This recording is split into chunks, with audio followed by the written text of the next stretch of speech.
যখন দেখছে গেটটা হেয়ার বুকের মধ্যে আর গাড়িটা হেয়ার পিছনে, গেট সহ পুরোটা ওই জায়গায় হেয়ার দিয়ে চাপা খাইছে, পুরোটা বুক সহ। আসলে অনেকে জানাচ্ছে এই ঘটনা ঘটার পর যখন ওখানে রক্তাক্ত অবস্থায় পড়েছিলেন উনি, তখন কিন্তু ওনাকে কেউ সাহায্য করতে আসে।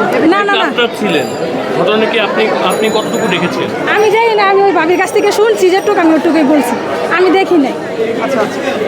বাম্পারের লোকের একবার সিবার লোকে যায় পড়ছে।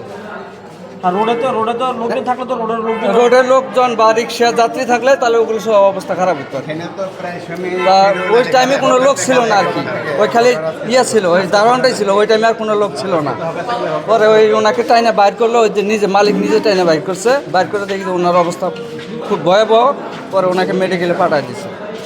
আর ওখানে ওনার সাথে কোনো লোক ছিল না তখন। গাড়িটাই যে পরে আয়না ভিতরে রাখছে আর কি। না চালাইতে মালিক তো গাড়ি চালাইতে পারে না, বা দারোয়ান গেছিল, ড্রাইভার গেছিল বাথরুমে, আর উনি চালাই আনতেছে গাড়ি লইয়ে গেট লইয়ে দৌড়েছে আর কি। ঘটনাটা যখন ঘটে তখন আপনি কোথায় ছিলেন? তখন আমি এখানে ছিলাম না, আমি দেখছি আপনি কোথায় শুনছি। থাকেন এখানে? আমি ওদিকে থাকি।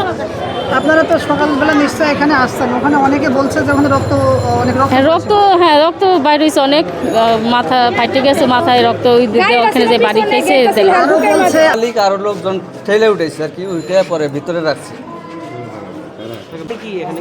আমি সিটি কর্পোরেশনে কাজ করি, ময়লা নেওয়ার জন্য আসছিলাম আর কি।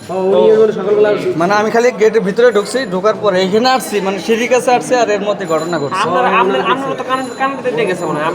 মানে আমি তো ওই টাইমে ওই জায়গায় থাকতাম তো অবস্থা খারাপ হইতো আর কি।